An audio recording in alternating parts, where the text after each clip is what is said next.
In this video, I'm going to show you a comparison between TapTap Send and Western Union to find out the real cost of sending $100 internationally. While both services are popular for money transfers, they differ in fees, exchange rates, and overall value. TapTap Send is known for its low-cost transfers. When you send $100, there are no transfer fees, and you get competitive exchange rates. The app focuses on mobile money and bank transfers, making it a great choice for sending money to countries in Africa and Asia. With TapTap Send, you typically know exactly how much your recipient will receive, making it easy to budget. Western Union, on the other hand, charges fees based on the destination and payment method. When sending $100, Western Union often includes a markup on the exchange rate, which means your recipient could get less.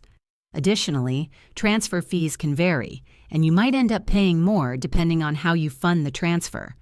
If you're looking for the most cost-effective way to send $100, TapTap Send usually comes out ahead in terms of fees and exchange rates.